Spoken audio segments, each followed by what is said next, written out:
Hello and welcome to another episode of Full Court Finance here at Zacks. I'm your host, Ben Rains, and today we're taking a look at three big tech stocks that all report their earnings results next week to consider if we should buy them before earnings, and those three stocks are Microsoft, Amazon, and Meta. But before we get into everything today, remember to subscribe and leave a review wherever you listen to your podcast, and make sure to check out our Zacks.com/promo page for a look at some of our services, portfolios, and more. So before we jump into Microsoft, Amazon, and Meta, and if investors should consider buying them, I kind of just want to quickly go over the market. It's going to be relatively short, but because everything's kind of focused on earnings at the moment, and that's really what Wall Street's focusing on in the coming days and weeks. And that's really what they're focused on for the immediate future, outside of obviously these geopolitical fears that are mounting. And then as I'm recording this, Jay Powell was speaking on Thursday morning. So not really much new from Powell, and those he's talking about inflation still high, but Wall Street's still pretty convinced that the interest rate hikes are pretty much over, and if there is going to be any more, it'll be just another 25 basis points, and then they'll kind of just stay in that wait and see mode for a while. So earnings are at the top of mind, and with that, I'm going to dive into our most recent updates from our director of research here at Zacks, Strauss-Meehan. He wrote yesterday, or as I'm recording this on Wednesday, he wrote on Wednesday, "We are off to a good start in the Q3 earnings season, though the focus at this early stage is largely been on the finance sector. Most of the big banks came out with better than expected Q3 results and described ongoing business trends in relatively reassuring and favorable terms." So that's a good sign. So at the moment, Zacks estimates are calling for total S&P 500 earnings to slip just 1.1% year over year on about 1% or 0.8% higher growth, and then finally return to growth next quarter, in the fourth quarter, after three straight periods of year over year declines. So that's a good sign. We're calling for 5% growth in the fourth quarter, and then 6.6% growth in Q1, and then 11.3% growth in Q2 of 2024. And then overall, the tech sector earnings look to be bottoming out in a big way in Q3 at the moment. Or no, not bottoming out, popping. We're calling for 11.4% growth this quarter, and then another 17% growth in Q4. So that's a good sign in a tech-driven market. And then the big seven tech players, we have a breakout just for that, which includes Apple, Amazon, Meta, Google, Microsoft, NVIDIA, and Tesla. We're calling for a whopping 35% earnings growth in Q3, and then another 34% growth in Q4. And then overall for the S&P 500, we're calling for 3.8% decline in earnings this year, with most of that decline already happening. And then we're calling for another 12.5% growth in 2024, and then 11.7% growth in 2025. And Meehan closed his piece yesterday saying, "Given the emerging consensus of a, quote, soft landing outlook for the economy, one can expect this favorable turn in the overall earnings picture to strengthen further as companies report Q3 results and share trends in their underlying business." So he's pretty bullish on the earnings picture, and has been for most of 2023, even as we saw the earnings actually decline, because they're always looking kind of ahead in the next 6 months or a year. So that outlook is really strong. And if the bulls can manage to get back above those 50-day moving averages for the NASDAQ and the S&P 500 in the coming days and weeks, that could be a really positive sign as we start the fourth quarter. So the first stock we're looking at today is Microsoft, which trades in the ticker MSFT, and they report their Q1 FY 2024 results on October 24th. So this is their first quarter of fiscal 2024. Microsoft is obviously that technology titan that recalibrated its long-term growth trajectory with its expansion into the cloud computing industry. It's thrived alongside Amazon and Google, and it's likely to continue to help drive a lot of top and bottom line expansion as the space becomes a necessity for really every industry and company imaginable. Alongside its vital cloud computing efforts, it still has Office and Windows. They're still really valuable to so many people, companies. I'm sure most of you listening have some relationship to Office and Windows and various Microsoft products. And then obviously they have other branches as well, things to take on Zoom, those kind of things. And then they're obviously trying to focus on their generative AI efforts as everyone tries to race to catch ChatGPT. And we should note that Microsoft finally closed that $75 billion acquisition of Activision Blizzard, which is that massive bet on gaming and maybe the eventual metaverse. So that closed recently, and the purchase is the biggest in nearly its 50-year history for Microsoft, and it took about 21 months to get through. So that will see it bring on franchises like Call of Duty and Candy Crush, and it strengthens its video game business by reportedly about half to above $24 billion. And the additions will also help it kind of move farther away from just Xbox and towards the wider content business as well. So that's a big purchase and a big bet on Microsoft. And they haven't made too many bad bets on lots of acquisitions because they've been on a big buying streak over the last decade plus. So with this in mind, we're calling for revenues to climb about 9% this quarter, and then adjusted earnings to jump about 13%. And then overall for the year, we're calling for about 10% revenue growth and then another 13% next year. And on the bottom line, we're calling for about 11% this year and then another 14% next year. So really impressive growth. And these estimates aren't yet accounting for that recent deal that just closed. And this would come on top of 7% revenue growth last year. And then before that, the company had done 14 to 18% sales growth during a 5-year period. So back to this solid double-digit revenue and earnings growth is a great sign for Microsoft and any Microsoft investors and the wider economy, since so many companies are working with Microsoft.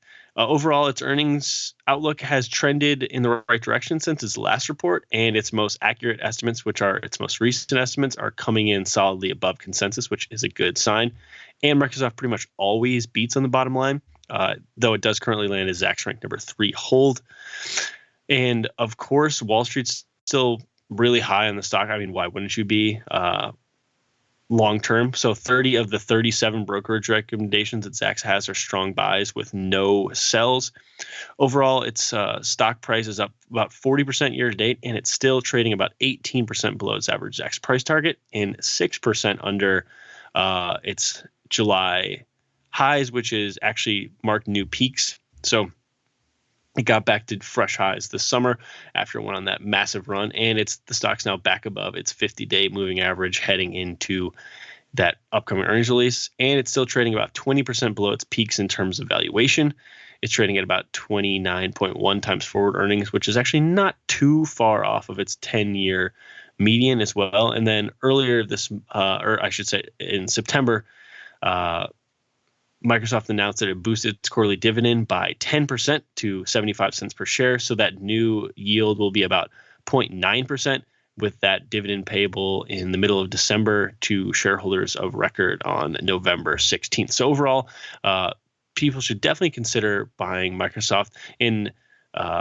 You might want to wait until after earnings. You never know exactly what's going to happen in the immediate future. So if you're trying to play the stock just for earnings, always be cautious with that. But you could definitely see Microsoft getting back to its recent peaks. And if you're a long-term investor, it seems like a pretty safe bet to consider buying Microsoft as a solid one of these big tech titans to own. So the next stock up is going to be Meta Platforms, which trades in the ticker META. So Meta, and they report their Q3 results on October 25th. So obviously Meta is the parent company of Facebook and Instagram and WhatsApp, and it still reaches billions of people a day. So this means that Mark Zuckerberg's really big bet on the metaverse doesn't have to pay off anytime soon, or really ever. And it could or it couldn't. It's kind of hard to know in that world yet, but they still are able to churn out massive revenue expansion and big profits because of how successful Facebook, Instagram, and WhatsApp are. So if we look back to last quarter, the company added 7% more what they call daily active people across their family. They use, that's their terminology, family of apps and platforms. So that reached 3.07 billion, so about 3.1 billion. And then its monthly active users, or people as they refer to it, was also up about 6% to about 3.9 billion. So they're just reaching so many people. And like Amazon and a lot of others, they're now focused on the bottom line, which is something Wall Street has been now clamoring for all these tech companies to do in this new interest rate environment. They're definitely exploring new ways to possibly make money. I saw an interesting article recently that they're thinking about trying to charge people about $14 a month for an ad-free Instagram or Facebook. And this was if European users have an option to pay a fee or agree to personalize ads according to the company's pitch to regulators in Europe. So that's just something, it's not happening yet, but that could be a revenue stream that's possible for them. And then overall, even if they never go to something like that, advertisers are going to keep trying to reach people, and Facebook is a good place to do it with all of its users, or I should say Meta and its various platforms, because advertisers are clamoring for users. No one watches live TV anymore, so you got to get people where they are, and like it or not, people are just simply addicted to their phones. And based on its outlook, we can see that its business is back to being really solid growth. So we're calling for about 14% total growth in 2023, and then another 13% revenue growth in 2024 to get up to about 150 billion in this quarter. So the third quarter, we're calling for about 21% growth on the top line and about 118% growth on the bottom line, for 36% total growth in 2023 on the bottom line, and about 26% growth next year. So this does come on top of a 1% year-over-year decline in revenue last year, which was its first year-over-year decline in company history. So it's bouncing back in a big way. And obviously it is posting slower growth. It was posting much larger top line year-over-year growth before that, but that's just what happens to these more mature companies. And just as the numbers get bigger, the year-over-year growth figures get harder to make look as splashy. It currently lands as Zacks number 3 hold right now, but we've seen, like with Microsoft, its most accurate / most recent estimates are coming in solidly above consensus. So we could see maybe it trend into a Zacks number 2 buy going forward. And it has crushed our bottom line estimates in the last 3 quarters, including a 13% beat last quarter and a 35% beat on the bottom line before that. Overall, the stock has soared about 160% year to date versus the Zacks tech sector's 35% climb, yet it's still trading below its peaks and about 15% under its average Zacks price target. And then in terms of its some technical levels, it's trading above its 50-day moving average at the moment, and it's sitting at about neutral RSI level. So that's a good sign for investors heading into that report. And it's trading at a 14% discount to the Zacks tech sector and 23% below its own median in terms of forward 12-month earnings. So it's trading at about 19.7 times forward 12-month earnings, which is nice valuation there for Meta. So like with Microsoft and like will be the case with Amazon, it's always a little risky to buy a stock just for its earnings release. You never know, even if it has a great results and even solid guidance in the day-to-day market, it's hard to know what's going to happen. But longer term investors might want to consider jumping back into Meta, even though it's been on this big run again, considering its valuation, and it's going to be able to just grow this steadily over the long period of time, as long as it has these apps and platforms that people just want to use, and that's Facebook, Instagram, and WhatsApp. So we're going to end now by looking at Amazon, which trades on ticker AMZN, and its Q3 results are due out on October 26th. So obviously Amazon remains a giant of e-commerce and cloud computing, and the stock's been on a nice run as well, like a lot of these big tech companies who had a big bounce back in 2023.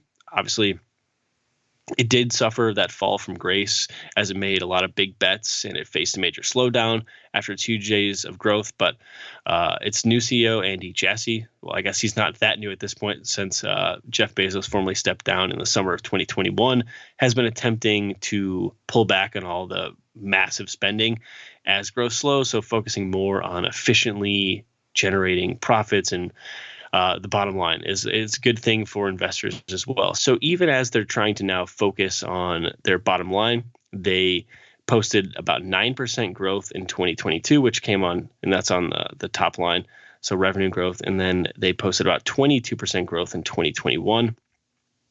And most recently, Amazon crushed our Q2 estimates in August, blowing away our adjusted earnings estimates by 85%. This marked the third straight huge beat and helped prove that its cost-cutting measures are working. Plus, its overall revenue for the second quarter rose by about 11%, so it's a good sign. And its cloud business continued to slow, but that's not the end of the world, since it's going to bounce back in the long term, and it's still the biggest player in the cloud space, ahead of Microsoft and Google, and then the rest of the field. So, and it's still the biggest player in e-commerce. So just those two businesses alone, even though it faced a near-term slowdown, longer term, those two businesses are going to thrive, and that's cloud and e-commerce. So looking ahead to Q3, we're calling for about 11.4% growth on the top line, and then 190% growth on the bottom line. So going from 20 cents per share all the way up to 58 cents per share. And then we're calling for 215% year-over-year growth on the bottom line this year, and then another 40% growth next year. So all of those cost-cutting measures and focusing on the bottom line are proving to be paying off for Amazon, and we're calling for about 11% top-line growth in 2023, and then another 13% growth next year, to go all the way from $513 billion in 2022 all the way up to $644 billion in 2024. Those are just kind of mind-blowing numbers, and its earnings revisions are trending in the right direction, so it lands a Zacks rank number 2 buy at the moment. And Wall Street's really high on the stock, so of the 40 brokerage recommendations that Zacks has, 35 are coming in at strong buys with no sell there. And then overall, the stock's still sitting 32% below its average Zacks price target, and that's even though the stock is up 55% in 2023, so that's a good sign. And then overall, the stock's up about 610% over the last decade, versus the S&P 500. It's roughly 150% climb. And despite all of that, it's still actually trading 30% from its peak. So unlike Microsoft, it has not retaken new highs. So it has a long way to go, which is a good sign. You'd have to think over the long haul, it'll eventually be able to retake its former peaks and charge higher, considering what I've mentioned just about cloud computing and e-commerce alone. Right now, it's currently sitting below its 50-day moving average, so not the best sign heading into its report, but it's sitting in between its 50-day and 200-day, and it's closer to oversold RSI levels than neutral, which is a good sign. And it's currently trading at a 65% discount to its own highs in terms of forward earnings. It's trading at 44 times forward 12-month earnings, which is still pretty pricey, so that could be holding some people back. But if you look at its PEG ratio, which factors in its longer-term earnings growth outlook, it's sitting at 1.5 versus the Zacks tech sector's 1.9, which is also about 50% value to its own 10-year median. So that's a good sign on the valuation front for Amazon. And like I mentioned, with cloud computing and e-commerce and then entertainment, it's just going to be a part of lots of businesses and people's lives for the foreseeable future. So Amazon, Meta, and Microsoft are all worthy of possibly buying as just longer term bets on these big tech companies. But like I said, if you're trying to buy these stocks just for possibly a near term pop around earnings, that's always a riskier bet. So that does it for this episode of Full Court Finance. Until next time, I'm your host, Ben Rains. And remember, if you have any questions, please feel free to shoot us an email over at podcast@zacks.com. This material is being provided for informational purposes only, and nothing herein constitutes investment, legal, accounting, or tax advice, or a recommendation to buy, sell, or hold a security. Do not act or rely upon the information and advice given in this podcast without seeking the services of competent and professional legal, tax, or accounting counsel. Publication and distribution of this podcast is not intended to create, and the information contained herein does not constitute an attorney-client relationship. No recommendation or advice is being given as to whether any investment or strategy is suitable for a particular investor. It should not be assumed that any investments in securities, companies, sectors, or markets identified and described were or will be profitable. All information is current as of the date herein and is subject to change without notice. Any views or opinions expressed may not reflect those of Zacks Investment Research as a whole.